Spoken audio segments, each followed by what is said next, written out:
విశ్వనాథ్ గారికి దాదాసాహెబ్ ఫాల్కే అవార్డు వచ్చినప్పుడు అలాగే తెలుగు వారికి దక్షిణాదికి ఆనందంగా ఆయన గురించి మాట్లాడేంత అనుభవం స్థాయి కానీ అది మా ఆనందాన్ని ఎలా శుభాకాంక్షలు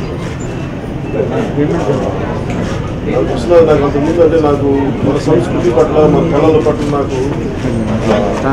ఉన్నాయి కానీ నాకు క్లాసికల్ ముఖ్యంగా చిన్నప్పుడు స్కూల్కి వెళ్ళే వయసు నాకు అర్థమైంది ఎప్పుడు ఒక వెస్టర్న్ మ్యూజిక్ ఇలాంటి వెస్టర్న్ మ్యూజిక్ ఎప్పుడు అవగాహన ఉండేది నాకు చిన్నప్పుడు స్కూల్లో పెరిగేటప్పుడు కానీ నాకు మన సాంప్రదాయం మన కర్ణాటక సంగీతం ఇవన్నీ నాకు తెలిసేది కానీ కర్ణాటక సంగీతం కూడా దాన్ని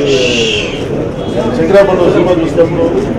అదేదో పెద్దోళ్ళు సినిమా నాకు సంబంధం లేదు అనుకుని దానికి శంకరాభరణం సినిమా చిన్న వయసులో ఎడిక్ట్ అయిపోయాను ఎన్నిసార్లు చూసానో నాకే తెలియదు అలాంటి గొప్ప గొప్ప సినిమాలు తీసి అలాగే నాకు ఇష్టమైన సినిమా ఆయన తీసి శంకరాభరణం స్వామి సప్తపది ఇలాంటి సినిమాలు సో నాకు ఆయన ఇప్పుడు సినిమాలో రాకపోతే తెలుసుకున్నాను తర్వాత నాకు ఆయన్ని వాళ్ళకి తెలుసుకునే సందర్భం నాకు రాలేదు కానీ నిజంగా నాకు వాళ్ళు తెలుసుకుంటే చాలా ఆనందంగా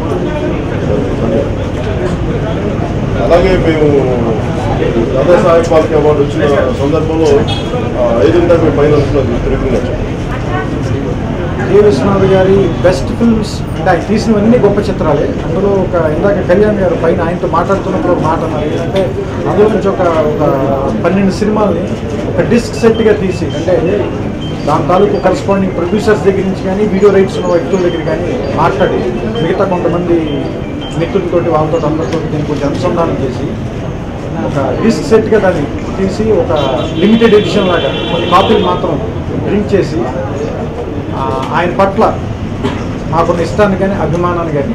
ప్రకటించాలి గౌరవాన్ని అని నా కళ్యాణ్ గారు అన్నారు మాకు ఐడియా నచ్చింది దాన్ని అతి త్వరలోనే ముందుకు తీసుకెళ్ళి ఈ ఇయర్లోనే మోస్ట్లీ దాన్ని కంప్లీట్ చేయాలనుకుంటున్నాం it's going to be really very special so కొన్ని అవార్డులు కొంతమందికి ఇచ్చినప్పుడు అవార్డులకే గౌరవం వస్తుంది నిజంగా చెప్పాలంటే దాదాసాహెబ్ ఫాల్కే వచ్చిన తర్వాత నాకు నిజంగా వీటి మీద నాకు నమ్మకం పెరిగింది సో ఎందుకంటే అంత గొప్ప వ్యక్తి ఆయన సో ఆయన గురించి మాట్లాడడానికి ఇందాక కళ్యాణ్ గారు చెప్పింది కదా మాకు స్థాయి కానీ అర్హత కానీ వయసు కానీ అనుభవం కానీ ఏమీ లేవు కేవలం ఆయన పట్ల మాత్రం అభిమానం గౌరవం మాత్రమే ఈ మాటలు మాట్లాడగలిగేసి నాకు స్వాతి రోజు చూసినప్పుడు అనిపిస్తుంది మా ఇష్టమైన సినిమా స్వాతి రోజు శంకరాభరణం దాని తర్వాత ఆయన చేస్తారో లేదంటే నేను ఎప్పుడు అట్లా ఆలోచించలేదు అనేది స్వయం కృషి చేసినప్పుడు కానీ నేను షూటింగ్కి వెళ్ళేవాడు అంటే అసలు ఆయన ముందు నాకు యాక్టింగే నాకు రాదు కాబట్టి అసలు ఇప్పుడు అంత స్థాయి ఆలోచన రాలేదు శుభలేఖ శంకరాభరణంతో నేను శుభలేఖ చూసాను నాకు శుభలేఖ ఒకటి చాలా ఇష్టం బాగా ఇష్టమైన సినిమా అంటే ఒక్క సినిమా అని చెప్పలేదు నాకు బాగా ఉంది నాకు శంకరాభరణం ఉంటాను శుభలేఖ స్వయం కృషి స్వాతి ఇష్టంతో నాకు ఆయన కథ నడిపిన విధానం నేను అందరిలాగా ప్రేక్షకులకు ఇస్తాను థ్యాంక్ యూ